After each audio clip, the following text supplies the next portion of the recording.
श्री वाल्मीकि साहिब जी।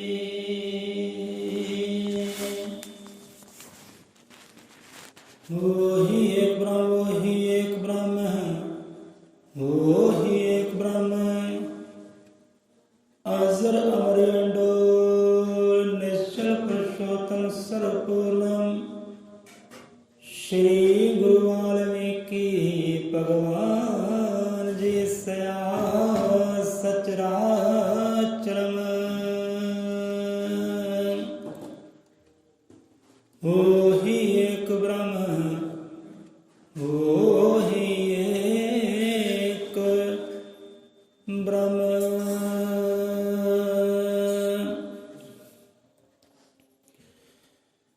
सतनाम सतगुरु गुरु भगवान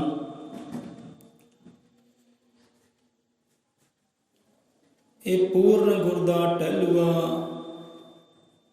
बालक ते अनजान पूर्ण कीता सतगुरां दे के शब्द ज्ञान। पूर्ण कीता सतगुरां दे के शब्द ज्ञान। हजर अमर त्रिकालदर्शी जगत गुरु आदि कवि वाल्मीकि भगवान जी महाराज शब्द गुरु महाराज जी सब जीवां दे अंग संग सहाई होण। सो अज दी विचारधारा शब्द विचार कथा कहानी आरंभ करते हैं उस परम पिता परमात्मा सतगुरु के नाम का ओट आसरा लैके जो बोले सौंदर पै अजर में त्रिकालदर्शी सृष्टि करता जगत गुरु आदि कवि वाल्मीकि दयावान जी की जय। शब्द गुरु की जय।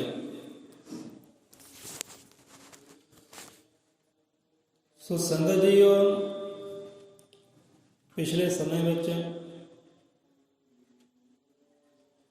विचार होए ज्ञान दे कि ज्ञान जरूरी है जीवन अंदर। संसार च विचरना है तां भी ज्ञान होवे, वो करतार नूं भगवान सतगुरु नूं पाउणा है तां भी ज्ञान जरूरी है। हुण ज्ञान दो तरह का संसारी करतारी। हुण ज्ञान हो गया कि भाई मेरा जीवन सतगुरु की सेवा तो बिना पूर्ण नहीं है, परमात्मा सुमरत बिना बंदगी तो बिना मेरा जीवन संपूर्ण नहीं है। ये बंदे नूं ज्ञान हो गया, बंदे ने जान लिया, जानकारी प्राप्त हो गई, जानकारी प्राप्त हो गई है, वेदां तो प्राप्त हो गई, या रब के प्यारिਆਂ तो एक ज्ञान मिल गया कि भाई नहीं गुरु बाजो अंधकार है, परमात्मा सिमरन बाजो अंधकार है, जुड़ उस सिमरन दे नाल सतगुरु दे नाल। हुण इस चीज़ का ज्ञान हो गया। हुण उस तक पहुँचिया किदां जावे। हुण सोझी आ गई, ज्ञान हो गया, जानकारी मिल गई, पर जीवन बेकार है। उसदी सिमरत बिना, उसदी भगती तो बिना, सतगुरु तो बिना जीवन बेकार है। ज्ञान की प्राप्ति हो गई। हुण कहंदे जान लिया, ज्ञान हो गया कि परमात्मा कण कण विच विराज रहा है। हुणे हुणे आपां बाणी उचारण होई है, दो शब्द इहो जिहे आए ने बाणी अंदर। दोनों शब्द यही है कि परमात्मा कण कण दे विच विराज रहा है, रमिया होया है, वसिया होया है। देखे कौन? कहते वो अंदरली अख ना दिसेगा, है वो कण कण अंदर ही है, वो आत्मा कण कण अंदर ही है। ਵਿਖੇ ਕਿੱਦਾਂ? ਅੰਦਰਲੀ ਅੱਖ ਦੇ ਨਾਲ। ਹੁਣ ਜਾਣ ਲਿਆ, ਜਾਣਕਾਰੀ ਮਿਲ ਗਈ, ਗਿਆਨ ਹੋ ਗਿਆ ਕਿ ਪ੍ਰਮਾਤਮਾ ਹਰ ਦੇ ਅੰਦਰ ਵਸਦਾ ਹੈ, ਉਹ ਕਣ ਕਣ ਵਿੱਚ ਵਸਦਾ ਹੈ। ਇਹ ਹੋ ਗਈ ਜਾਣਕਾਰੀ, ਇਹ ਜਾਣ ਲਿਆ, ਇਹ ਗਿਆਨ ਦੀ ਪ੍ਰਾਪਤੀ ਹੋ ਗਈ। ਹੁਣ ਉਸ ਚੀਜ਼ ਨੂੰ ਮਹਿਸੂਸ ਕਿੱਦਾਂ ਕੀਤਾ ਜਾਵੇ? ਹੁਣ ਅਗਲਾ ਪੈਡਾ ਕਿਹੜਾ ਹੈ, ਅਗਲੀ ਸੀढ़ी ਕਿਹੜੀ ਹੈ, ਪੌੜੀ ਕਿਹੜੀ ਹੈ? ਹੁਣ ਗਿਆਨ ਤਾਂ ਹੋ ਗਿਆ ਕਿ ਪ੍ਰਮਾਤਮਾ ਹਰ ਅੰਦਰ ਵਸਦਾ ਹੈ, ਕਣ ਕਣ ਵਿੱਚ ਵਿਰਾਜ ਰਿਹਾ ਹੈ, ਇਹ ਗਿਆਨ ਹੋ ਗਿਆ। ਹੁਣ ਪਹੁੰਚਿਆ ਕਿੱਦਾਂ ਜਾਵੇ? ਅਗਲੀ ਅਵਸਥਾ ਕਿਹੜੀ ਹੈ? ਅਵਸਥਾ ਕਿਹੜੀ ਹੈ ਅਗਲੀ? ਪਦਾਰਥਾਂ ਦੀ ਗੱਲ ਆਉਂਦੀ ਹੈ, ਕਹਿੰਦੇ ਕਿ ਮੰਨ ਲਓ ਕਿ ਔਖੀ ਘੜੀ ਹੈ, ਸੰਕਟਾਂ ਵਾਲੀ ਘੜੀ ਹੈ, ਵਿਪਤਾ ਵਾਲੀ ਘੜੀ ਹੈ, ਤੁਸੀਂ ਕਿਹੜੀ ਚੀਜ਼ 'ਤੇ ਭਰੋਸਾ ਕਰੋਗੇ? ਕਿਹੜੀ ਚੀਜ਼ 'ਤੇ ਵਿਸ਼ਵਾਸ ਕਰੋਗੇ ਕਿ ਹਾਂ ਵੀ ਆਹ ਪਦਾਰਥ ਹੈ, ਆਹ ਪਦਾਰਥ ਹੈ, ਮੈਨੂੰ ਸਾਰੇ ਦੁੱਖਾਂ ਤੋਂ, ਕਸ਼ਟਾਂ ਤੋਂ, ਮੁਸੀਬਤਾਂ ਤੋਂ ਮੈਨੂੰ ਮੁਕਤ ਕਰ ਸਕਦਾ ਹੈ, ਇਹ ਪਦਾਰਥ ਹੈ। ਪਦਾਰਥ ਕਿਹੜਾ ਹੈ? ਕਿਤੇ ਵਿਸ਼ਵਾਸ ਕਰੋਗੇ, ਕਿਤੇ ਭਰੋਸਾ ਕਰੋਗੇ? ਪਹਿਲਾਂ ਆਉਂਦਾ ਹੈ ਕਿਸਮਤ।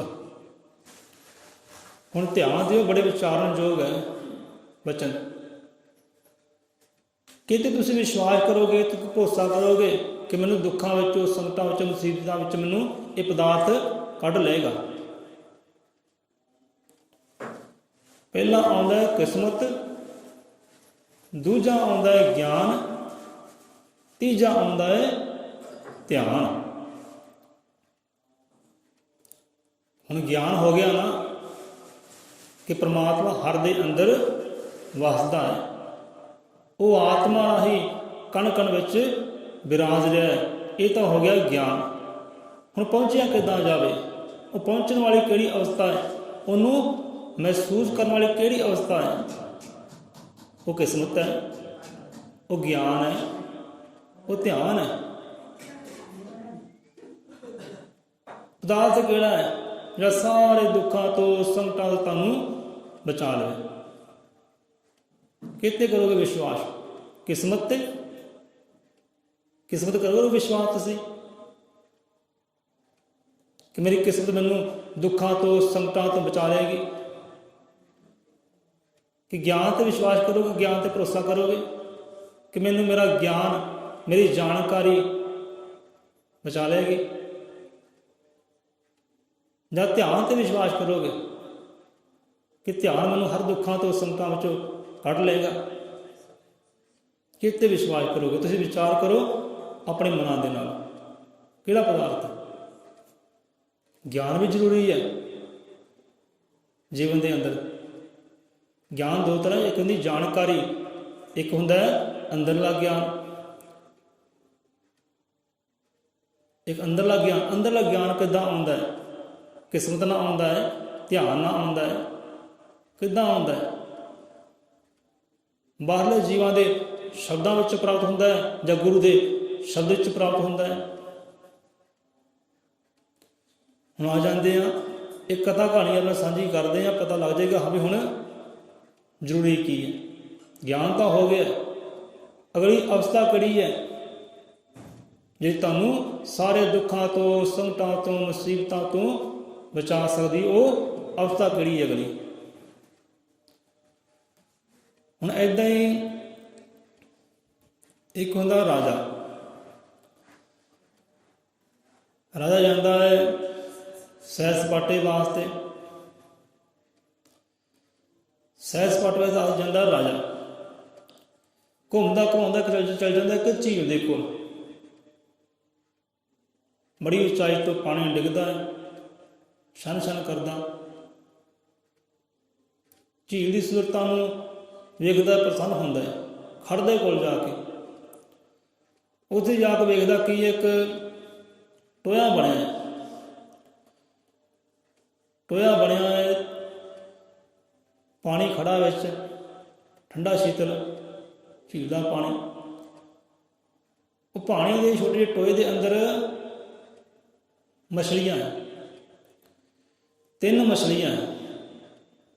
ਸੁਨਹਿਰੀ ਮਛਲੀਆਂ, ਸੋਨੇ ਰੰਗੀਆਂ, ਗੋਲਡਨ ਕਲਰ ਦੀਆਂ, ਜਿਵੇਂ ਸੋਨਾ ਜੜਿਆ ਹੋਵੇ ਉਹਨਾਂ ਸਰੀਰ ਦੇ ਉੱਪਰ। 3 ਸੁਨਹਿਰੀਆਂ ਮਛਲੀਆਂ। ਹੁਣ ਕਹਾਣੀ ਸਮਝਣ ਵਾਲੀ ਹੈ, ਗਿਆਨ ਲੈਣ ਵਾਲੀ ਹੈ, ਮੱਤ ਲੈਣ ਵਾਲੀ ਹੈ, ਸਿੱਖਿਆ ਲੈਣ ਵਾਲੀ ਹੈ। ਸਿੱਖਣਾ ਹੈ, ਆਪਾਂ ਸਿੱਖਣ ਵਾਸਤੇ ਆਏ ਹਾਂ, ਸਿੱਖਣਾ ਹੈ। 3 ਮਛਲੀਆਂ ਹੈ ਸੁਨਹਿਰੀ। ਇੱਕ ਦਾ ਨਾਮ ਹੈ ਕਿਸਮਤ, ਦੂਸਰੀ ਮਛਲੀ ਦਾ ਨਾਮ ਹੈ ਗਿਆਨ, ਤੀਸਰੀ ਮਛਲੀ ਦਾ ਨਾਮ ਹੈ ਧਿਆਨ। ਰਾਜੇ ਨੇ ਵੇਖਿਆ, ਗੱਲਾਂ ਬਾਤਾਂ ਕਰਦਾ ਰਾਜਾ ਹੁਣ ਇਕੱਲਾ ਹੀ, ਕਿ ਮਛਲੀ ਬਹੁਤ ਕੀਮਤੀਆਂ ਹੈ, ਸੋਨੇ ਰੰਗੀਆਂ, ਕਿਤੇ ਪਕੜ ਲਵਾਂ ਤੇ ਕਿਆ ਹੀ ਬਾਤਾਂ, ਆਪਣੇ ਮਹਿਲਾਂ 'ਚ ਲੈ ਜਾਏਗਾ, ਪਾਣੀ 'ਚ ਰੱਖਾਂਗਾ ਯਾਰ ਦੇ ਅੰਦਰ। ਹੁਣ ਮਛਲੀਆਂ ਸੁਣ ਰਹੀਆਂ ਨੇ, ਮਹਿਸੂਸ ਕਰ ਰਹੀਆਂ ਨੇ ਉਹ ਜੀਵ ਦੀ ਅੰਦਰਲੀ ਭਾਵਨਾ ਨੂੰ, ਕਿ ਸਾਡੇ ਵੱਲ ਘੂਰੀ ਜਾ ਰਿਹਾ ਹੈ, ਹੁਣ ਸਾਨੂੰ ਪਕੜੇਗਾ, ਮਾਰੇਗਾ, ਲੈ ਕੇ ਜਾਏਗਾ ਇਸ ਪਾਣੀ ਅੰਦਰੋਂ। ਤਿੰਨੇ ਸੋਚਦੀਆਂ, ਵਿਚਾਰ ਕਰਦੀਆਂ, ਹੁਣ ਕੀਤਾ ਕੀ ਜਾਵੇ। ਹੁਣ ਜੋ ਗਿਆਨ ਵਾਲੀ ਮਛਲੀ ਹੈ, ਜਿਸ ਦਾ ਨਾਮ ਗਿਆਨ ਹੈ, ਉਹ ਕਹਿੰਦੀ ਭੈਣਾਂ ਨੂੰ ਦੱਸੋ ਕਿੱਦਾਂ ਕਰੀਏ, ਇਹ ਸਾਨੂੰ ਪਕੜੇਗਾ, ਮਾਰੇਗਾ, ਖਤਮ ਕਰੇਗਾ ਸਾਡਾ ਜੀਵਨ। ਇਹ ਜਲ, ਇਹ ਪਾਣੀ ਸਾਡੇ ਵਾਸਤੇ ਪਰਮਾਤਮਾ ਦੂਰ ਕਰੇਗਾ ਹੁਣ ਇੱਥੋਂ, ਕੀਤਾ ਕੀ ਜਾਵੇ। ਹੁਣ ਜੋ ਕਿਸਮਤ ਵਾਲੀ ਹੈ, ਜਿਹਦਾ ਨਾਮ ਕਿਸਮਤ ਹੈ, ਉਹ ਕਹਿੰਦੀ ਇਹ ਭੈਣੋਂ ਗੱਲ ਇੱਦਾਂ ਹੈ, ਜੇ ਤਾਂ ਹੋਇਆ ਕਿਸਮਤ ਵਿੱਚ ਬਚ ਜਾਵਾਂਗੇ, ਜੇ ਹੋਇਆ ਕਿਸਮਤ ਵਿੱਚ ਮਰਨਾ ਇਹਦੇ ਹੱਥੋਂ, ਫਿਰ ਸਾਨੂੰ ਕਿਹੜਾ ਬਚਾਵੇ, ਫਿਰ ਹੀ ਆਪਾਂ ਬਚਦੇ।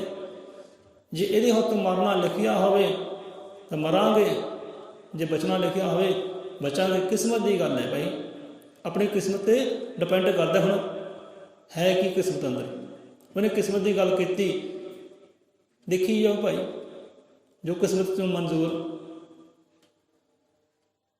ਹੁਣ ਜੋ ਗਿਆਨ ਵਾਲੀ ਮਛਲੀ ਹੈ, ਨਾਮ ਗਿਆਨ ਹੈ, ਉਹ ਕਹਿੰਦੀ ਭੈਣੇ ਮੇਰੇ ਕੋਲ ਤਾਂ ਢੰਗ ਤਰੀਕਾ ਹੈਗਾ ਬਚਣ ਦਾ, ਮੇਰੇ ਕੋਲ ਜੁਗਤੀ ਹੈਗੀ, ਮੈਂ ਬਚ ਜਾਵਾਂਗੀ। ਕਹਿੰਦੇ ਠੀਕ ਹੈ, ਅੱਛਾ ਹਾਂ ਧਿਆਨ ਭੈਣੇ, ਤੇਰਾ ਕੀ ਵਿਚਾਰ ਹੈ, ਕਿੱਦਾਂ ਬਚੀਏ ਇਹ ਬੰਦੇ ਤੋਂ, ਇਹ ਰਾਜੇ ਤੋਂ। ਹੁਣ ਧਿਆਨ ਵਾਲੀ ਮਛਲੀ ਕਹਿੰਦੀ ਹੈ ਕਿ ਭੈਣੇ ਮੇਰੇ ਕੋਲ ਵੀ ਢੰਗ ਤਰੀਕਾ ਹੈਗਾ, ਦਿੱਤਾ ਮੈਨੂੰ ਮਾਲਕ ਨੇ ਢੰਗ ਤਰੀਕਾ, ਜੁਗਤੀ ਮੇਰੇ ਕੋਲ ਹੈਗੀ ਹੈ, ਮੈਂ ਬਚ ਜਾਵਾਂਗੀ।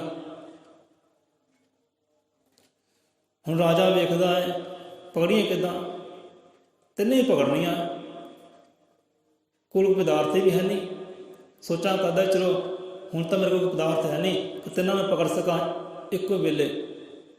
ਕੋਈ ਪਾਣੀ ਵਿੱਚ ਮਛਲੀ ਹੈ, ਪਾਣੀ ਵਿੱਚ ਮਛਲੀ ਪਕੜਨਾ ਸੌਖੀ ਗੱਲ ਥੋੜ੍ਹੀ ਹੈ, ਤਿੰਨਾਂ ਨੂੰ ਪਕੜਨਾ, ਛੱਡਣੀ ਇੱਕ ਵੀ ਨਹੀਂ। ਸੋਚਾਂ ਕਰਦਾ, ਵਿਚਾਰਾ ਕਰਦਾ, ਚਲੋ ਫਿਰ ਮਹਿਲਾਂ 'ਚ ਜਾਣਾ ਹੈ, ਉੱਥੋਂ ਕੋਈ ਜਾਲ ਲੈ ਕੇ ਆਉਣਾ, ਉਹ ਪਾਵਾਂਗਾ ਜਾਲ, ਜਾਲ ਦੀ ਮਦਦ ਦੇ ਨਾਲ ਤਿੰਨੀਏ ਪਕੜੀਆਂ ਕਰ ਲਾਂਗਾ।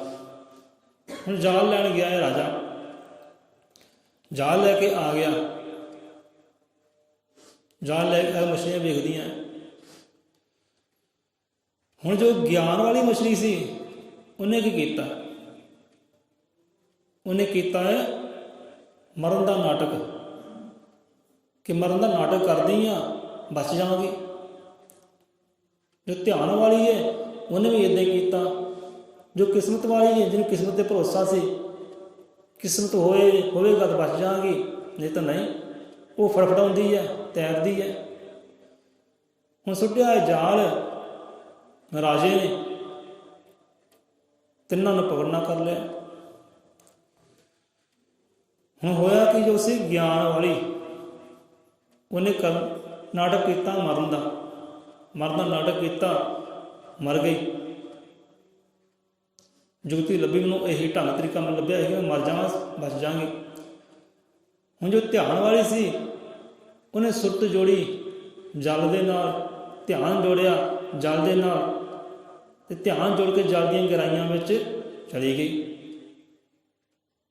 ਉਹ ਵੀ ਸੁੰਨ ਹੋ ਗਈ, ਉਹ ਵੀ ਮਰ ਗਈ, ਉਹਦਾ ਸਰੀਰ ਹੋ ਗਿਆ ਸੁੰਨ, ਸੁਰਤੀ ਧਿਆਨ ਉਹਦਾ ਚਲ ਗਿਆ ਜਲ ਦੀ ਗਹਿਰਾਈ ਵਿੱਚ, ਉਹ ਵੀ ਮਰਿਆਂ ਬਰਾਬਰ ਹੋ ਗਈ। ਜੋ ਗਿਆਨ ਵਾਲੀ ਉਹ ਵੀ ਮਰ ਗਈ, ਨਾਟਕ ਕਰਦੀ ਸੀ। ਜੋ ਧਿਆਨ ਵਾਲੀ ਉਹ ਸੁੰਨ ਹੋ ਗਈ, ਉਹ ਵੀ ਮਰਿਆਂ ਬਰਾਬਰ ਹੋ ਗਈ। ਜੋ ਕਿਸਮਤ ਵਾਲੀ ਹੈ ਉਹ ਫੜਫੜਾਉਂਦੀ ਹੈ। ਰਾਜਾ ਨੇ ਤਿੰਨਾਂ ਨੂੰ ਕੱਢਿਆ, ਜਿਹੜੀ ਫੜਫੜਾਉਂਦੀ ਸੀ ਉਹਨੂੰ ਪਾਇਆ ਆਪਣੇ ਯਾਰ ਦੇ ਅੰਦਰ, ਭਾਂਡੇ ਅੰਦਰ। ਹੁਣ ਸੋਚਦਾ ਆ 2 ਮਛਲੀਆਂ ਮਰ ਗਈਆਂ, ਇਹਨਾਂ ਨੂੰ ਮੈਂ ਕੀ ਕਰਾਂ? ਕਾਸ਼ ਇਹਨਾਂ ਨੇ ਕੋਈ ਮਾੜਾ ਪਦਾਰਥ ਖਾ ਲਿਆ, ਅੰਦਰ ਜ਼ਹਿਰ ਬਣ ਗਿਆ ਤੇ ਮਰ ਗਈਆਂ। ਹੁਣ ਮਰੀਆਂ ਮਛਲੀਆਂ ਮੈਂ ਕੀ ਕਰਾਂ? ਮੈਨੂੰ ਵੀ ਬਿਮਾਰੀ ਲੱਗ ਸਕਦੀ ਹੈ। ਜੇ ਮਰ ਗਈਆਂ ਨੇ ਮੈਨੂੰ ਵੀ ਬਿਮਾਰੀ ਲੱਗ ਸਕਦੀ ਹੈ ਜੇ ਖਾਵਾਂਗਾ ਤਾਂ। ਇਹਨਾਂ ਨੂੰ ਛੱਡੋ, ਮਰੀਆਂ ਨੂੰ ਕੀ ਕਰਨਾ, ਇਹਨਾਂ ਨੂੰ ਛੱਡ ਦਿਓ। ਰਾਜਾ ਨੇ ਕੀਤਾ ਇੱਦਾਂ ਹੀ ਹੈ। ਜੋ ਤੜਫਦੀ ਸੀ ਉਹਨੂੰ ਪਾਇਆ ਭਾਂਡੇ ਅੰਦਰ, ਜੋ ਮਰਨ ਦਾ ਨਾਟਕ ਕਰਦੀਆਂ ਸੀ ਉਹਨੂੰ ਫੜਿਆ ਅਤੇ ਪਾਣੀ 'ਚ ਸੁੱਟਣਾ ਕਰ ਦਿੱਤਾ। ਜਿੱਦਾਂ ਹੀ ਸੁੱਟਿਆ ਪਾਣੀ ਅੰਦਰ, ਉਹਦੀਆਂ ਤੈਰ ਕੇ ਚਲ ਗਈਆਂ ਗਾਂਹ ਦੀ ਗਾਂਹ, ਹੱਥ ਨਹੀਂ ਆਈਆਂ। ਉਹ ਨਹੀਂ ਹੱਥ ਆਈਆਂ ਮੁੜ ਕੇ। ਜਿਹਨੇ ਭਰੋਸਾ ਸੀ ਕਿਸਮਤ 'ਤੇ, ਕਿਸਮਤ 'ਚ ਹੋਏਗਾ ਬਚ ਜਾਵਾਂਗੀ, ਕਿਸਮਤ 'ਚ ਹੋਇਆ ਤਾਂ ਮਰ ਜਾਵਾਂਗੀ, ਉਹ ਫਿਰ ਫਸ ਗਈ ਜਾਲ ਦੇ ਅੰਦਰ, ਲੈ ਗਿਆ ਰਾਜਾ ਨੂੰ। ਹੁਣ ਹੋ ਗਈ ਝੀਲ ਤੋਂ ਦੂਰ, ਹੋ ਗਈ ਜਲ ਤੋਂ ਦੂਰ। ਹੁਣ ਛੋਟੇ ਜਿਹੇ ਭਾਂਡੇ ਵਿੱਚ ਜਾ ਕੇ ਤੜਫਦੀ ਹੈ, ਰੋਂਦੀ ਕਰਲਾਉਂਦੀ ਹੈ, ਪਛਤਾਉਂਦੀ ਹੈ। ਹੁਣ ਇਸੇ ਗੱਲ ਨੂੰ ਆਪਾਂ ਗੁਰੂ ਮਤ ਵੱਲ ਲੈ ਜਾਂਦੇ ਹਾਂ। ਹੁਣ ਦੇਖੋ ਕਿਸਮਤ ਵਾਲੀ, ਬਹੁਤੇ ਜੀਵ ਜਿਹੜੇ ਕਿਸਮਤ 'ਤੇ ਭਰੋਸਾ ਕਰਦੇ ਆ। ਅਤੇ ਪਰਮਾਤਮਾ ਵਾਲਮੀਕੀ ਮਹਾਰਾਜ ਜੀ ਉਹ ਕੀ ਸਮਝਾਉਂਦੇ ਆ ਇਹੋ ਜਿਹੇ ਜੀਵ ਬਾਰੇ, ਜਿਹੜੇ ਭਰੋਸਾ ਕਿਸਮਤ 'ਤੇ ਕਰਦੇ ਆ ਕਿ ਭਾਈ ਕਿਸਮਤ ਵਿੱਚ ਹੋਇਆ ਤਾਂ ਖਾ ਲਾਂਗੇ, ਕਿਸਮਤ ਵਿੱਚ ਹੋਇਆ ਪੀ ਲਾਂਗੇ, ਕਿਸਮਤ ਵਿੱਚ ਹੋਇਆ ਤਾਂ ਮੰਜ਼ਿਲਾਂ ਨੂੰ ਪ੍ਰਾਪਤ ਕਰ ਲਾਂਗੇ, ਸੁੱਖ ਨੂੰ ਪ੍ਰਾਪਤ ਕਰਨਾ ਜੇ ਕਿਸਮਤ ਵਿੱਚ ਹੋਇਆ ਤਾਂ। ਉਹਦੇ ਸਤਿਗੁਰੂ ਮਹਾਰਾਜ ਦੱਸਦੇ ਕਿ ਭਾਈ ਉਹ ਅੰਧ ਘੋਰ ਮੂਰਖ ਇਨਸਾਨ ਹੈ। ਉਹ ਮੂਰਖ ਇਨਸਾਨ ਹੈ ਜਿਹੜਾ ਕਿਸਮਤ 'ਤੇ ਵਿਸ਼ਵਾਸ ਕਰਦਾ ਹੈ, ਕਿਸਮਤ 'ਤੇ ਭਰੋਸਾ ਕਰਦਾ ਹੈ ਕਿ ਕਿਸਮਤ ਵਿੱਚ ਹੋਇਆ ਤਾਂ ਇਹ ਕਾਰਜ ਕਰਨਾ। ਉਹ ਮੂਰਖ ਇਨਸਾਨ ਹੈ ਅਤੇ ਸਦਾ ਦੁਖੀ ਭੋਗਦਾ ਹੈ, ਉਹ ਸੁੱਖ ਨਹੀਂ ਪਾਉਂਦਾ। ਕਿਉਂਕਿ ਮੰਜ਼ਿਲ ਨੂੰ ਪਾਉਣਾ ਹੈ ਤਾਂ ਤੁਰਨਾ ਹੀ ਪੈਣਾ। ਤੁਰ ਕੇ ਜਾਓਗੇ ਤਾਂ ਮੰਜ਼ਿਲ ਨੂੰ ਪਾਵਾਂਗੇ, ਮੰਜ਼ਿਲ ਨੇ ਸਹੀ ਤੁਰ ਕੇ ਆਉਣਾ। ਆਲਸ ਕਰ ਲੈ, ਦਰਿੱਦਰ ਲੈ ਕੇ ਬਹਿ ਜਾਏ, ਭਾਈ ਕਿਸਮਤ ਵਿੱਚ ਹੋਇਆ ਤਾਂ ਮੰਜ਼ਿਲ ਪਾ ਲਾਂਗੇ, ਤਾਂ ਠੀਕ ਠਾਕ ਹੈ। ਮੰਜ਼ਿਲ ਨੂੰ ਪਾਉਣਾ ਤਾਂ ਤੁਰ ਕੇ ਜਾਣਾ ਪੈਣਾ ਹੈ, ਮਸ਼ੱਕਤ ਕਰਨੀ ਪੈਣੀ ਹੈ, ਮਿਹਨਤ ਕਰਨੀ ਪੈਣੀ ਹੈ। ਧਨ ਖਜ਼ਾਨੇ ਪਾਉਣੇ ਹੈ ਤਾਂ ਮਿਹਨਤ ਕਰਨੀ ਪੈਣੀ ਹੈ, ਹੱਥ ਪੈਰ ਹਿਲਾਉਣੇ ਪੈਣੇ ਹੈ। ਕਿਸਮਤ 'ਤੇ ਭਰੋਸਾ ਕਰਨ ਵਾਲੇ ਸਦਾ ਦੁੱਖੀ ਉਡਾਉਂਦੇ ਆ, ਸੁੱਖ ਨਹੀਂ ਉਡਾਉਂਦੇ। ਕਿਤੇ ਵਿਚਾਰ ਕਰਕੇ ਦੇਖਿਓ, ਵਿਚਾਰ ਗਹਿਰਾ ਹੈ। ਸੌਖਾ ਜਿਹਾ ਆਪਾਂ ਕਹਾਂਗੇ ਕਿ ਬਾਣੀ ਕਹਿੰਦੀ ਹੈ, ਸਤਿਗੁਰੂ ਮਹਾਰਾਜ ਕਹਿੰਦੇ ਕਿਸਮਤ 'ਤੇ ਭਰੋਸਾ ਕਰਨ ਵਾਲੇ ਆਤਮੂਰਖ ਇਨਸਾਨ ਹੈ। ਜਿਹੜੇ ਮਿਹਨਤ ਨਹੀਂ ਕਰਦੇ, ਆਲਸ ਕਰਕੇ ਬਹਿ ਜਾਂਦੇ ਹੈ, ਕਿਸਮਤ ਵਿੱਚ ਹੋਇਆ ਤਾਂ ਖਾ ਲਾਂਗੇ, ਕਿਸਮਤ ਵਿੱਚ ਹੋਇਆ ਤਾਂ ਪੀ ਲਾਂਗੇ, ਮੂਰਖ ਇਨਸਾਨ ਹੈ। ਮਿਹਨਤ ਤੋਂ ਦੌੜਦੇ ਨੇ, ਪੁਰਸ਼ਾਰਥ ਤੋਂ ਦੌੜਦੇ ਨੇ, ਆਲਸ ਕਰਕੇ ਦਰਦਰ ਕਰਕੇ ਬਹਿ ਜਾਂਦੇ ਆ, ਮੂਰਖ ਇਨਸਾਨ ਹੈ। ਸੋ ਮਿਹਨਤ ਕਰਨੀ, ਪੁਰਸ਼ਾਰਥ ਕਰਨਾ, ਇਹ ਜੀਵ ਦਾ ਕਰਮ ਹੈ, ਇਹ ਜੀਵ ਦਾ ਧਰਮ ਹੈ। ਸੋ ਕਿਸਮਤ 'ਤੇ ਰਹਿਣ ਵਾਲੇ ਦੁੱਖੀ ਪਾਉਂਦੇ, ਜਿੱਦਾਂ ਮਛਲੀ ਨੇ ਪਾਉਣਾ ਕਰ ਲਿਆ। ਕੋਈ ਢੰਗ ਤਰੀਕਾ ਨਹੀਂ ਲੱਭਿਆ, ਕੋਈ ਯੁਕਤੀ ਨਹੀਂ ਲੱਭੀ ਕਿ ਕਿੱਦਾਂ ਬਚਿਆ ਜਾਵੇ। ਕਿਸਮਤ ਵਿੱਚ ਹੋਇਆ ਤਾਂ ਮਰ ਜਾਵਾਂਗੇ, ਕਿਸਮਤ ਵਿੱਚ ਹੋਇਆ ਤਾਂ ਬਚ ਜਾਵਾਂਗੇ। ਹੁਣ ਦੁੱਖ ਭੋਗਦੀ ਹੈ। ਇਹੋ ਜਿਹੇ ਜੀਵ ਹੁੰਦੇ ਆ ਸੰਸਾਰ ਦੇ ਅੰਦਰ। ਹੁਣ ਜੋ ਗਿਆਨ ਵਾਲੀ ਸੀ, ਨਾਮ ਗਿਆਨ ਸੀ, ਉਹਨੇ ਯੁਕਤੀ ਲੱਭੀ, ਢੰਗ ਤਰੀਕਾ ਲੱਭਿਆ ਕਿ ਮੈਂ ਮਰ ਜਾਂਦੀ ਹਾਂ, ਨਾਟਕ ਕਰਦੀ ਹਾਂ ਮਰਨ ਦਾ, ਬਚ ਜਾਵਾਂਗੀ। ਉਹਨੇ ਕੀਤਾ ਨਾਟਕ ਮਰਨ ਦਾ ਤੇ ਬਚ ਗਈ ਹੈ। ਹੁਣ ਜੋ ਧਿਆਨ ਵਾਲੀ ਸੀ ਕਿਉਂਕਿ ਇਹੋ ਜਿਹੇ ਜੀਵ ਹੁੰਦੇ ਆ ਗਿਆਨ ਵਾਲੇ, ਸੋਝੀ ਵਾਲੇ, ਮੱਤ ਵਾਲੇ, ਜਾਣਕਾਰੀ ਵਾਲੇ ਇਹੋ ਜਿਹੇ ਜੀਵ ਹੁੰਦੇ ਆ। ਹੁਣ ਜੀਵਨ ਅੰਦਰ ਆ ਗਿਆ ਦੁੱਖ, ਜੀਵਨ ਅੰਦਰ ਆ ਗਿਆ ਮੁਸੀਬਤਾਂ, ਸੰਕਟ ਆ ਗਏ। ਕੁਝ ਇਹੋ ਜਿਹੇ ਜੀਵ ਹੁੰਦੇ ਆ ਕਿ ਕੋਸੀ ਜਾਂਦੇ ਆ ਆਪਣੇ ਲੇਖਾਂ ਨੂੰ, ਕਿਸਮਤਾਂ ਨੂੰ, ਭਾਗਾਂ ਨੂੰ, ਉਹ ਸਮੇਂ ਨੂੰ ਕੋਸੀ ਜਾਂਦੇ ਆ, ਪਛਤਾਈ ਜਾਂਦੇ ਆ ਸਮੇਂ ਬਾਰੇ ਸੋਚ ਕੇ। ਜੋ ਬੀਤ ਗਿਆ ਹੱਥ ਨਹੀਂ ਆਉਣਾ, ਉਹ ਬੀਤੇ ਹੋਏ ਨੂੰ ਸੋਚੀ ਜਾਣਾ, ਵਿਚਾਰੀ ਜਾਣਾ, ਹਾਏ ਕਿੱਦਾਂ ਹੋ ਗਈ, ਹਾਏ ਇੱਦਾਂ ਮੇਰੇ ਨਾਲ ਕਿਉਂ ਹੋਈ, ਕਿਸੇ ਹੋਰ ਨਾਲ ਕਿਉਂ ਨਹੀਂ ਹੋਈ, ਮੇਰੇ ਲੇਖਾਂ ਵਿੱਚ ਕਿਉਂ ਮਿਲ ਗਈ, ਭਾਗਾਂ ਵਿੱਚ ਕਿਉਂ, ਮੇਰੇ ਨਾਲ ਹੀ ਕਿਉਂ ਹੋਇਆ, ਕਿਉਂ ਬਸ।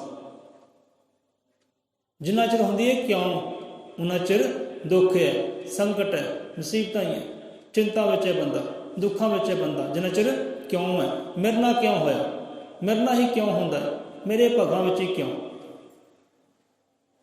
ਜਿੰਨਾ ਚਿਰ ਰਹੋਗੇ ਕਿਉਂ ਦੇ ਵਿੱਚ ਦੁੱਖ ਭੋਗੋਗੇ। ਤੇ ਜਿਹੜਾ ਬੰਦਾ ਹੁੰਦਾ ਗਿਆਨੀ, ਉਹ ਕਿਉਂ ਨਹੀਂ ਕਹਿੰਦਾ, ਉਹ ਕਹਿੰਦਾ ਹੁਣ ਕੈਸੇ। ਚਲੋ ਠੀਕ ਹੈ, ਕਿਉਂ ਆ ਗਿਆ, ਦੁੱਖ ਆ ਗਿਆ, ਸੰਕਟ ਆ ਗਿਆ, ਮੁਸੀਬਤ ਆ ਗਈ ਹੈ, ਹੁਣ ਮੈਂ ਕਿਉਂ ਨਹੀਂ ਕਹਿਣਾ ਕਿ ਕਿਉਂ ਆਇਆ, ਹੁਣ ਕੈਸੇ, ਹੁਣ ਕਿਉਂ ਤੋਂ ਕੈਸੇ, ਤੇ ਕੈਸੇ ਨਿਕਲਿਆ ਜਾਵੇ। ਇਹਨੂੰ ਕਹਿੰਦੇ ਗਿਆਨ, ਇਹਨੂੰ ਕਹਿੰਦੇ ਗਿਆਨੀ। ਹੁਣ ਕੈਸੇ ਨਿਕਲਿਆ ਜਾਵੇ। ਚਲੋ ਦੁੱਖ ਆਇਆ, ਠੀਕ ਹੈ, ਮੁਬਾਰਕ ਹੈ, ਦੁੱਖ ਆ ਗਿਆ ਤਾਂ ਹੁਣ ਦੁੱਖ ਚੋਂ ਸੁੱਖ ਵੱਲ ਨੂੰ ਕਿੱਦਾਂ ਹੋਈਏ, ਕੈਸੇ ਨਿਕਲੀਏ। ਉਹ ਜੁਗਤੀ ਢੰਗ ਤਰੀਕਾ ਕਿਹੜਾ ਕਿ ਹੁਣ ਕੈਸੇ ਛੁਟਕਾਰਾ ਪਾਇਆ ਜਾਏ, ਕਿਉਂ ਤੋਂ ਕੈਸੇ। ਜਿਹੜਾ ਕਿਉਂ ਤੋਂ ਕੈਸੇ ਹੁੰਦਾ ਹੈ ਉਹ ਫਿਰ ਸੁੱਖ ਪਾ ਲੈਂਦਾ। ਕੋਈ ਜੁਗਤੀ ਢੰਗ ਤਰੀਕਾ ਹੱਲ ਲੱਭ ਹੀ ਲੈਂਦਾ, ਉਹਨੇ ਹੱਲ ਲੱਭ ਲਿਆ ਕਿ ਮੈਂ ਮਰਨ ਦਾ ਨਾਟਕ ਕਰਦੀ ਹਾਂ ਤੇ ਬਚ ਜਾਵਾਂਗੀ। ਮਰੀ ਹੋਈ ਮਛਲੀ ਰਾਜੇ ਦੇ ਕਿਹੜੇ ਕੰਮ ਦੀ ਹੈ। ਨਾਟਕ ਕੀਤਾ, ਜੁਗਤੀ ਲੱਭੀ, ਢੰਗ ਤਰੀਕਾ ਲੱਭਿਆ ਤੇ ਬਚ ਗਈ ਹੈ। ਫਿਰ ਸਾਗਰ ਮਿਲ ਗਿਆ, ਫਿਰ ਪਾਣੀ ਮਿਲ ਗਿਆ ਉਹਨੂੰ। ਹੁਣ ਧਿਆਨ ਵਾਲੀ, ਇਹ ਤਾਂ ਗੱਲ ਹੋ ਗਈ ਗਿਆਨ ਦੀ, ਜਾਣਕਾਰੀ ਦੀ, ਜੁਗਤੀ ਢੰਗ ਦੀ। ਹੁਣ ਅਗਲੀ ਇਹ ਧਿਆਨ। ਹੁਣ ਧਿਆਨ ਵਾਲੀ ਮਛਲੀ ਕੀਤਾ ਕੀ ਹੈ, ਉਹਨੇ ਆਪਣੀ ਸੁਰਤ, ਆਪਣਾ ਧਿਆਨ ਬਾਹਰਲੇ ਦੁੱਖਾਂ ਤੋਂ, ਸੁੱਖਾਂ ਤੋਂ, ਦੁਨੀਆਦਾਰੀ ਤੋਂ ਬਿਲਕੁਲ ਹੀ ਹਟਾ ਦਿੱਤਾ ਹੈ। ਸੁਰਤ ਜੋੜ ਲਈ ਹੈ ਆਪਣੇ ਪਰਮੇਸ਼ਵਰ ਦੇ ਨਾਲ, ਜਲ ਦੇ ਨਾਲ। ਸੁਰਤ ਜੋੜ ਕੇ, ਧਿਆਨ ਜੋੜ ਕੇ ਉਹ ਜਲ ਦੀਆਂ, ਸਾਗਰ ਦੀਆਂ ਗਹਿਰਾਈਆਂ ਵਿੱਚ ਪਹੁੰਚ ਗਈ ਹੈ ਤੇ ਮੁਰਛਾ ਹੋ ਗਈ ਹੈ। ਸਰੀਰ ਦਾ ਸੁੰਨ ਹੋ ਗਿਆ, ਮਰਿਆ ਬਰਾਬਰ ਹੋ ਗਿਆ। ਇੱਦਾਂ ਹੀ ਹੁੰਦਾ। ਕੋਈ ਸੰਤ, ਗੁਰੂ ਪੀਰ ਸਮਾਧੀ ਲਗਾਉਂਦਾ ਹੈ ਤੇ ਆਤਮਾ ਪਹੁੰਚ ਜਾਂਦੀ ਹੈ ਪਰਮਾਤਮਾ ਦੇ ਚਰਨਾਂ ਵਿੱਚ, ਲੋਕ ਪ੍ਰਲੋਕ ਵਿੱਚ, ਖੰਡਾ ਬ੍ਰਹਮੰਡਾ ਵਿੱਚ ਪਹੁੰਚ ਜਾਂਦੀ ਆਤਮਾ। ਤੇ ਪਿੱਛੇ ਸਰੀਰ ਨਾਲ ਕੀ ਹੁੰਦਾ ਹੈ ਕੋਈ ਪਤਾ ਨਹੀਂ। ਸੁਣ, ਮਰਿਆ ਬਰਾਬਰ ਹੀ ਹੁੰਦਾ, ਮਰਿਆ ਬਰਾਬਰ ਹੀ ਹੁੰਦਾ ਸਰੀਰ। ਨਾ ਹਿਲ ਕਰਦਾ, ਨਾ ਜੁਲ ਕਰਦਾ, ਕੁਝ ਨਹੀਂ ਹਿਲਦਾ ਜੁਲਦਾ। ਬੰਦਾ ਸਮਝਦਾ ਸ਼ਾਇਦ ਮਰ ਗਿਆ ਹੈ, ਪਰ ਮਰਿਆ ਨਹੀਂ ਹੁੰਦਾ, ਹੁੰਦਾ ਜਾਗਦਾ ਹੀ ਹੈ। ਸਰੀਰ ਸੁੰਨ ਹੋ ਜਾਂਦਾ, ਉੱਤੇ ਲੋਕ ਹੋ ਜਾਂਦਾ, ਕੋਈ ਖੈਰ ਖਬਰੀ ਨਹੀਂ ਕੀ ਵਾਪਰਦਾ ਹੈ। ਹੁਣ ਧਿਆਨ ਦੇ ਜਿਹੜੀ ਸੁੱਤ ਜੋੜੀਏ ਜਲ ਦੇ ਨਾਲ, ਪਰਮੇਸ਼ਵਰ ਦੇ ਨਾਲ, ਤੇ ਬਚ ਗਈ ਹੈ, ਬਚ ਗਈ ਹੈ। ਸੋ ਇਹੋ ਜਿਹੇ ਜੀਵ ਵੀ ਹੁੰਦੇ ਆ ਦੁਨੀਆ ਅੰਦਰ। ਦੁੱਖ ਆਉਂਦੇ ਆ, ਸੰਕਟ ਆਉਂਦੇ, ਮੁਸੀਬਤ ਆਉਂਦੇ ਆ, ਧਿਆਨ ਜੋੜ ਲੈਂਦੇ ਆ ਆਪਣੇ ਸਤਿਗੁਰ ਦੇ ਨਾਲ, ਧਿਆਨ ਜੋੜ ਲੈਂਦੇ, ਸੁੱਤ ਜੋੜ ਲੈਂਦੇ ਆ ਪਰਮੇਸ਼ਵਰ ਦੇ ਨਾਲ, ਉਹਦੇ ਸਿਮਰਨ ਦੇ ਨਾਲ। ਕਿਉਂਕਿ ਉਸ ਦੇ ਸਿਮਰਨ ਦੇ ਅੰਦਰ ਸੁੱਖ ਹੀ ਸੁੱਖ ਹੈ, ਆਨੰਦ ਹੀ ਆਨੰਦ ਹੈ, ਉੱਥੇ ਦੁੱਖ ਹੀ ਹੈ ਨਹੀਂ। ਬਾਰ-ਬਾਰ ਲੱਖ ਜਲਜਲੇ ਹੋਣ, ਲੱਖ ਹਨੇਰੀਆਂ ਹੋਣ, ਲੱਖ ਦੁੱਖ ਹੋਣ, ਉਹ ਜੀਵ ਫਿਰ ਵੀ ਆਨੰਦ ਰਹਿੰਦਾ ਹੈ। ਕਿਉਂਕਿ ਸਿਮਰਨ ਵਿੱਚ, ਉਹਦੇ ਧਿਆਨ ਦੇ ਵਿੱਚ ਉਹ ਗਹਿਰਾਈ ਤੱਕ ਪਹੁੰਚਣਾ, ਉੱਥੇ ਆਨੰਦ ਹੀ ਆਨੰਦ ਹੈ। ਹੁਣ ਉੱਥੇ ਰਾਜਾ ਕੌਣ ਹੈ? ਦੋਨੇ ਬਚ ਗਈਆਂ, ਇੱਕ ਫਸ ਗਈ ਕਿਸਮਤ ਵਾਲੀ। ਹੁਣ ਇੱਥੇ ਰਾਜਾ ਕੌਣ ਹੈ? ਰਾਜਾ ਸਾਡਾ ਮਨ ਹੈ, ਰਾਜਾ ਸਾਡਾ ਮਨ ਹੈ। ਤੇ ਜਾਲ ਕੀ ਹੈ? ਜਾਲ ਕਾਹਦਾ ਹੈ? ਜਾਲ ਹੈ ਵਿਸ਼ਿਆਂ ਵਿਕਾਰਾਂ ਦਾ, ਗੁਨਾਹਾਂ ਦਾ, ਪਾਪਾਂ ਦਾ। ਜਾਲ ਪਾਉਂਦਾ ਕੌਣ ਹੈ? ਫਸਾਉਂਦਾ ਕੌਣ ਹੈ? ਜੀਵ ਆਤਮਾ ਨੂੰ, ਮਨ। ਵਿਸ਼ਿਆਂ ਵਿਕਾਰਾਂ ਵਿੱਚ ਮਨ ਫਸਾਉਂਦਾ ਹੈ। ਇਹ ਜਾਲੇ ਮਨ ਪਾਉਂਦਾ ਹੈ, ਮਨ ਜਾਲੇ ਪਾਉਂਦਾ ਹੈ। ਜਿਹੜੇ ਕਰਦੇ ਕਿਸਮਤ ਦੇ ਭਰੋਸਾ ਵਿਸ਼ਵਾਸ ਉਹ ਫਸ ਜਾਂਦੇ ਆ, ਰੋਂਦੇ ਆ, ਕਰਲਾਉਂਦੇ ਹਾਏ ਹਾਏ ਕਰਦੇ ਆ। ਤੇ ਜਿਹੜਾ ਹੁੰਦਾ ਗਿਆਨੀ ਉਹਨਾਂ ਕੋਈ ਨਾ ਕੋਈ ਢੰਗ ਤਰੀਕਾ ਲੱਭ ਲੈਂਦਾ, ਮੈਂ ਜਾਲ 'ਚ ਹੁਣ ਨਿਕਲਾਂ ਕਿੱਦਾਂ। ਤੇ ਜਿਹੜਾ ਹੁੰਦਾ ਧਿਆਨੀ ਉਹਦੇ ਤੱਕ ਉਹ ਜਾਲ ਪਹੁੰਚਦਾ ਹੀ ਨਹੀਂ, ਉਹ ਵਿਸ਼ਿਆਂ ਵਿਕਾਰਾਂ ਵਾਲਾ ਜਾਲ ਪਹੁੰਚਦਾ ਨਹੀਂ।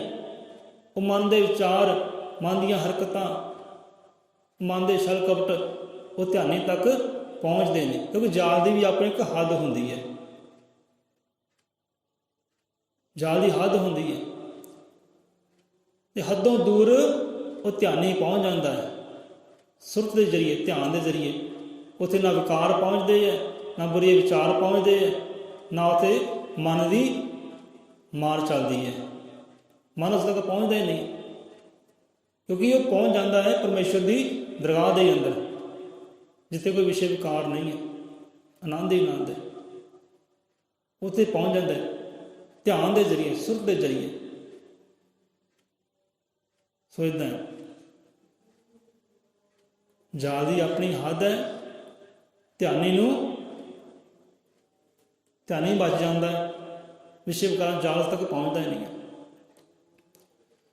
ਹੁਣ ਗਿਆਨ ਹੋ ਗਿਆ, ਹੁਣ ਗਿਆਨ ਤੋਂ ਅਗਲੀ ਸੀੜੀ ਜਿਹੜੀ ਪੌੜੀ ਹੈ ਧਿਆਨ ਦੀ ਹੈ। ਧਿਆਨ ਦੀ ਹੈ, ਪਤਾ ਲੱਗ ਗਿਆ ਕਿ ਭਾਈ ਪਰਮਾਤਮਾ ਕਣ ਕਣ ਵਿੱਚ ਵਸਦਾ ਹੈ, ਰਮਿਆ ਹੋਇਆ ਹੈ। ਮਹਿਸੂਸ ਕਿੱਦਾਂ ਹੋਵੇ? ਉਹ ਧਿਆਨ ਦੇ ਜ਼ਰੀਏ, ਧਿਆਨ ਦੇ ਨਾਲ ਮਹਿਸੂਸ ਹੋਵੇਗਾ। ਜਿਹੜਾ ਧਿਆਨ ਕਰਦੇ ਤੁਹਾਨੂੰ ਗਿਆਨ ਦੀ ਪ੍ਰਾਪਤੀ ਹੁੰਦੀ ਹੈ, ਉਹ ਗਿਆਨ ਦੇ ਨਾਲ ਮਹਿਸੂਸ ਹੋਵੇਗਾ। ਇੱਕ ਬਾਹਰਲਾ ਗਿਆਨ ਜਾਣ ਲਿਆ, ਜਾਣਕਾਰੀ ਮਿਲ ਗਈ ਹੈ, ਹੁਣ ਜੁੜਾਂ, ਹੁਣ ਮਹਿਸੂਸ ਕਰਾਂ। ਮਹਿਸੂਸ ਕਰਨਾ ਤੇ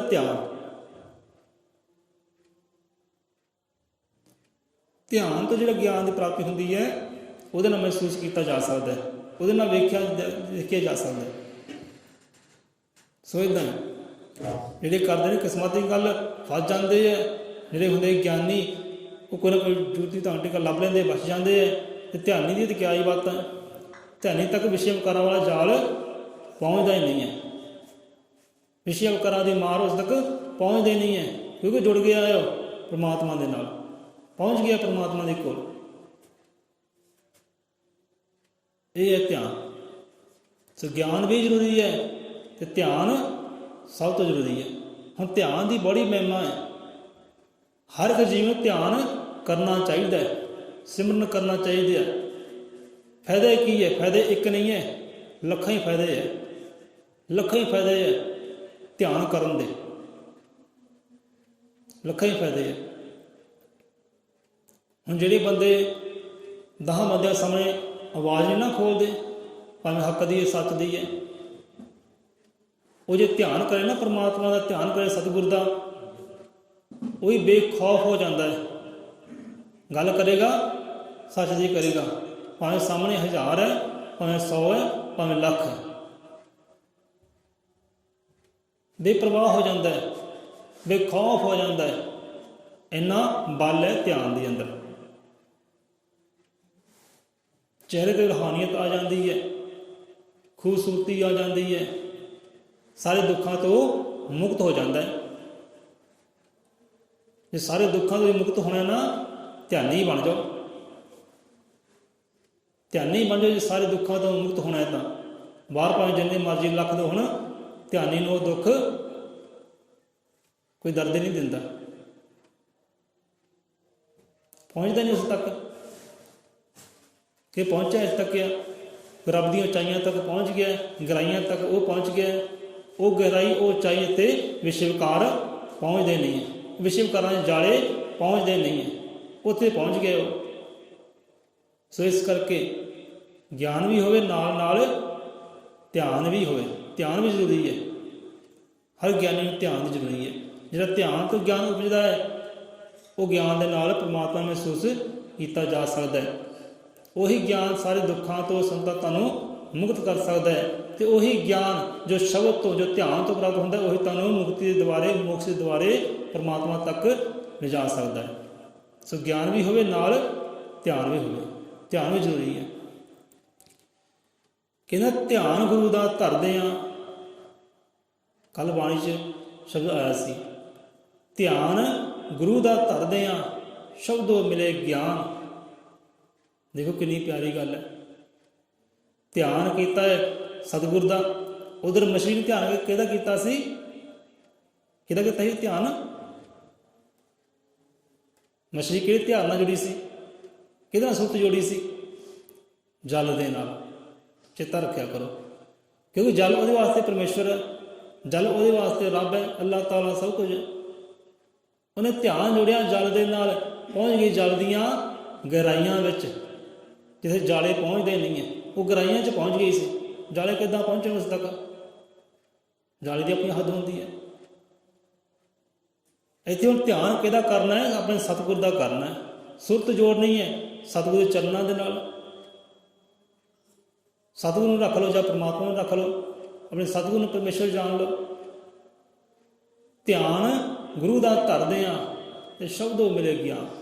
ਜਿਹੜਾ ਸ਼ਬਦ, ਜਿਹੜਾ ਗੁਰੂ ਮੰਤਰ ਉਹ ਸਤਿਗੁਰ ਬਖਸ਼ਿਸ਼ ਕਰਦਾ ਹੈ, ਉਹਦਾ ਧਿਆਨ ਕਰਨਾ ਹੈ। ਸ਼ਬਦ ਵਿੱਚੋਂ ਉਹਨੂੰ ਮਹਿਸੂਸ ਕਰਨਾ ਕਿ ਸ਼ਬਦ ਹੀ ਮੇਰਾ ਗੁਰੂ ਹੈ, ਸ਼ਬਦ ਹੀ ਮੇਰਾ ਪਰਮਾਤਮਾ ਹੈ। ਹੁਣ ਧਿਆਨ ਇੱਧਰ ਕਰਨਾ ਹੈ, ਸੁਰਤ ਇੱਧਰ ਜੋੜਨੀ ਹੈ, ਮਹਿਸੂਸ ਕਰਨਾ ਹੈ, ਵੇਖਣਾ ਹੈ। ਧਿਆਨ ਗੁਰੂ ਦਾ ਧਰਦਿਆਂ ਸ਼ਬਦੋਂ ਮਿਲੇ ਗਿਆਨ। ਸ਼ਬਦ ਸੁਰਤ ਦੇ ਮੇਲ 'ਚੋਂ ਪ੍ਰਗਟ ਹੋਏ ਭਗਵਾਨ। ਜੇ ਭਗਵਾਨ ਹੀ ਅੰਦਰੋਂ ਪ੍ਰਗਟ ਕਰ ਲਿਆ ਹੈ ਤਾਂ ਦੁੱਖ ਕਿੱਥੇ ਹੈ? ਮੁਸੀਬਤਾਂ ਕਿੱਥੇ ਹੈ? ਕੋਈ ਮੁਸੀਬਤ ਨਹੀਂ। ਸ਼ਬਦ ਸੁਰਤ ਦੇ ਮੇਲ 'ਚੋਂ, ਸ਼ਬਦ ਸਤਿਗੁਰ ਦਾ, ਗੁਰਮੰਤਰ ਸਤਿਗੁਰ ਦਾ ਤੇ ਸੁਰਤ ਧਿਆਨ ਆਪਣਾ, ਦੋਨੇ ਇੱਕਮਿਕ ਹੋ ਜਾਂਦੇ ਹੈ। ਦੁਖੀ ਕੋਈ ਨਹੀਂ, ਵਿਪਤਾ ਕੋਈ ਨਹੀਂ, ਸੰਕਟ ਕੋਈ ਨਹੀਂ, ਕਿਉਂਕਿ ਹੁਣ ਪ੍ਰਗਟ ਹੋ ਗਿਆ ਹੈ ਭਗਵਾਨ। ਇੱਥੇ ਬੜਾ ਵਿਚਾਰ ਡੂੰਘਾ ਹੈ, ਬੜਾ ਪਿਆਰਾ ਹੈ। ਕਹਿੰਦੇ ਕਿ ਪਰਮਾਤਮਾ ਪ੍ਰਗਟ ਹੋ ਗਿਆ, ਕੀ ਹੁੰਦਾ ਹੈ? ਮੰਨ ਲਓ ਪਰਮਾਤਮਾ ਪ੍ਰਗਟ ਕਰ ਲਿਆ, ਹੁੰਦਾ ਕੀ ਹੈ? ਕਿੱਦਾਂ ਪ੍ਰਗਟ ਹੁੰਦਾ ਹੈ? ਪ੍ਰਗਟ ਕਰ ਲਿਆ ਜੀਵ ਨੇ ਪਰਮਾਤਮਾ ਨੇ, ਹੁਣ ਕੀ ਹੋਏਗਾ? ਕੀ ਉਹ ਸ਼ਕਤੀਆਂ ਦਾ ਸੁਰਮਾ ਬਣ ਜਾਏਗਾ? ਉਹਦੇ ਨਾਲ ਸ਼ਕਤੀਆਂ ਆ ਜਾਂਦੀਆਂ, ਬਲ ਆ ਜਾਂਦਾ ਹੈ। ਹੁਣ ਕਿਸੇ ਨੂੰ ਫਨਾਹ ਕਰ ਸਕਦਾ ਹੈ। ਲੋਕੀ ਡਰਨਗੇ ਉੱਤੋਂ, ਲੱਗੇ ਨੇ ਭਗਵਾਨ ਨੂੰ ਪ੍ਰਗਟ ਕਰ ਲਿਆ, ਹੁਣ ਡਰੋ ਇਸ ਤੋਂ, ਕੁਛ ਵੀ ਕਰ ਸਕਦਾ ਹੈ। ਹੁਣ ਇਹਦੇ ਅੰਦਰ ਉਹ ਬਲ ਆ ਗਿਆ। ਇੱਦਾਂ ਨਹੀਂ ਹੁੰਦਾ।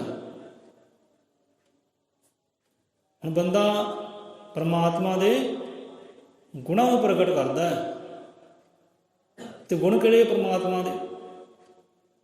ਦਇਆ, ਧਰਮ, ਪ੍ਰੇਮ, ਗਿਆਨ, ਸਬਰ, ਸੰਤੋਖ, ਹਰ ਇੱਕ ਦਾ ਭਲਾ, ਇਹ ਗੁਣ ਹੈ। ਉਹ ਗੁਣਾਂ ਰਾਹੀਂ ਪ੍ਰਗਟ ਹੁੰਦਾ ਹੈ।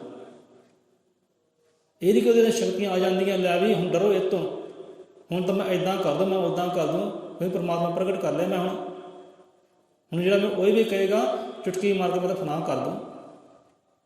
ਧਰਤੀ ਹਿਲਾ ਦੂੰ ਮੈਂ ਤਾਂ ਚੁਟਕੀ ਮਾਰ ਕੇ, ਅੰਮ੍ਰਿਤ ਮੈਂ ਹਿਲਾ ਦੂੰ ਤਾਂ ਚੁਟਕੀ ਮਾਰ ਕੇ, ਕਿਉਂਕਿ ਮੈਂ ਪਰਮਾਤਮਾ ਪ੍ਰਗਟ ਕਰ ਲਿਆ।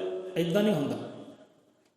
ਇੱਦਾਂ ਹੁੰਦਾ ਸੰਤ ਮਹਾਂਪੁਰਖ ਇੱਦਾਂ ਹੀ ਕਰਦੇ, ਹਉਮੈ ਮੈਂ 'ਚ ਹੀ ਰਹਿੰਦੇ, ਕਿਉਂਕਿ ਉਹਨਾਂ ਨੇ ਕੀਤਾ ਕਿ ਇਹ ਧਿਆਨ ਕੀਤਾ ਹੈ, ਸ਼ਬਦ ਨਾਲ ਸੁਰਤ ਜੋੜੀ ਹੈ, ਅਤੇ ਧਿਆਨ ਦੇ ਜ਼ਰੀਏ ਗਿਆਨ ਪ੍ਰਾਪਤ ਕੀਤਾ ਹੈ, ਪਰਮਾਤਮਾ ਰੂਪੀ ਗੁਣਾਂ ਨੂੰ ਪ੍ਰਾਪਤ ਕੀਤਾ ਹੈ। ਉਹਨਾਂ ਅੰਦਰ ਦਇਆ ਆਈ ਹੈ, ਤਰਸ ਆਇਆ, ਰਹਿਮਤਾਂ ਆਈਆਂ, ਖੁਸ਼ੀਆਂ ਆਈਆਂ। ਆਪ ਵੀ ਆਨੰਦ 'ਚ ਰਹੇ ਅਤੇ ਹੋਰਨਾਂ ਨੂੰ ਵੀ ਆਨੰਦ ਹੀ ਬਖਸ਼ਿਸ਼ ਕੀਤਾ ਹੈ। ਆਪ ਵੀ ਪਾਪਾਂ ਤੋਂ, ਵਿਕਾਰਾਂ ਤੋਂ, ਜ਼ੁਲਮਾਂ ਤੋਂ ਬਚੇ ਰਹੇ ਹੈ, ਹੋਰਨਾਂ ਨੂੰ ਵੀ ਸੋਝੀ ਦਿੱਤੀ ਹੈ, ਭਾਈ ਤੁਸੀਂ ਵੀ ਬਚੋ। ਆਪ ਵੀ ਜੁੜੇ ਪਰਮੇਸ਼ਵਰ ਦੇ ਧਿਆਨ ਦੇ ਨਾਲ, ਹੋਰਨਾਂ ਨੂੰ ਸਲਾਹ ਦਿੰਦੇ ਤੁਸੀਂ ਵੀ ਜੁੜੋ। ਗੁਣ ਆ ਜਾਂਦੇ ਪਰਮਾਤਮਾ ਵਾਲੇ। ਧਿਆਨ ਗੁਰੂ ਦਾ ਧਰਦਿਆਂ ਸ਼ਬਦੋਂ ਮਿਲੇ ਗਿਆਨ। ਸ਼ਬਦ ਸੁਰਤ ਦੇ ਮੇਲ 'ਚੋਂ ਪ੍ਰਗਟ ਹੋਏ ਭਗਵਾਨ। ਪਰਮਾਤਮਾ ਰੂਪੀ ਸਾਰੇ ਗੁਣ ਉਹ ਜੀਵ ਦੇ ਅੰਦਰ ਆ ਜਾਂਦੇ ਆ। ਫਿਰ ਫਰਕ ਨਹੀਂ ਰਹਿ ਜਾਂਦਾ ਕਿ ਹੁਣ ਬੰਦਾ ਹੈ ਜਾਂ ਰੱਬ ਹੈ, ਕੋਈ ਫਰਕ ਨਹੀਂ ਰਹਿੰਦਾ। ਰੱਬ ਵੀ ਪਰਮਾਤਮਾ ਪ੍ਰੇਮ ਦਾ ਸਾਗਰ ਹੈ, ਗਿਆਨ ਦਾ ਸਾਗਰ ਹੈ, ਦਇਆ ਦਾ ਸਾਗਰ ਹੈ। ਤੇ ਪ੍ਰੇਮ ਕਰਨ ਵਾਲੇ ਕਿਸੇ ਦਾ ਫਨਾਹ ਨਹੀਂ ਕਰਦੇ, ਤੋੜਦੇ ਨਹੀਂ, ਕਿਸੇ ਨੂੰ ਤੋੜਦੇ ਨਹੀਂ, ਜੋੜਦੇ ਹੈ। ਰੱਬ ਦਾ ਵੀ ਇਹੀ ਕੰਮ ਹੈ, ਕਿਸੇ ਦਾ ਹਿਰਦਾ ਤੋੜਦੇ ਨਹੀਂ ਹੈ, ਦਇਆ ਕਰਦੇ ਹੈ, ਕੰਮ ਜੋੜਨਾ ਕਰਦੇ ਹੋ, ਕਿਉਂਕਿ ਉਹਨਾਂ ਅੰਦਰ ਦਇਆ ਵਾਲਾ ਗੁਣ ਆ ਗਿਆ। ਹੁਣ ਪੁੱਠੇ ਮਾਰਗ ਨਹੀਂ ਚੱਲਦੇ, ਮਾੜੇ ਮਾਰਗ ਨਹੀਂ ਚੱਲਦੇ, ਵਿਸ਼ੇ ਵਿਕਾਰਾਂ ਦੂਰ ਰਹਿੰਦੇ ਆ, ਕਿਉਂਕਿ ਹੁਣ ਉਹਨਾਂ ਨੂੰ ਗਿਆਨ ਦੀ ਪ੍ਰਾਪਤੀ ਹੋ ਗਈ ਹੈ। ਹੁਣ ਅਗਿਆਨੀ ਨਹੀਂ ਹੈ, ਮੂਰਖ ਨਹੀਂ ਹੈ। ਹੁਣ ਭਰੋਸਾ ਕਰਦੇ ਆਪਣੀ ਮਿਹਨਤ ਤੇ, ਵਿਸ਼ਵਾਸ ਕਰਦੇ ਆਪਣੇ ਕਰਮ ਤੇ। ਕਰਮ ਕਰਾਂਗਾ ਤਾਂ ਆਨੰਦ ਪਾਵਾਂਗਾ। ਸੋ ਪੁਰਸ਼ਾਰਥ ਕਰਨਾ, ਧਿਆਨ ਕਰਨਾ, ਇਹ ਵੀ ਇੱਕ ਬਹੁਤ ਸਖਤ ਮਿਹਨਤ ਹੈ। ਧਿਆਨ ਕਰਨਾ ਇਹ ਵੀ ਪੁਰਸ਼ਾਰਥ ਹੀ ਹੈ, ਮਿਹਨਤ ਹੀ ਹੈ। ਜਿਹੜਾ ਇਹ ਪੁਰਸ਼ਾਰਥ ਕਰਦੇ, ਇਹ ਮਿਹਨਤ ਕਰਦੇ ਨੇ, ਉਹ ਫਿਰ ਵਿਸ਼ੇ ਵਿਕਾਰਾਂ ਤੇ ਜਾਰਿਆਂ ਤੋਂ ਬਚ ਜਾਂਦੇ ਆ। ਸੋ ਇੱਥੇ ਹੀ ਆਪਾਂ ਵਿਸ਼ਰਾਮ ਲੈਂਦੇ ਹਾਂ। ਧਿਆਨ ਗੁਰੂ ਦਾ ਧਰਦੇ ਹਾਂ, ਸ਼ਬਦ ਮਿਲੇ ਗਿਆਨ, ਸ਼ਬਦ ਸੁਰ ਦੇ ਮੇਲ ਚੋਂ ਪ੍ਰਗਟ ਹੋਏ ਭਗਵਾਨ।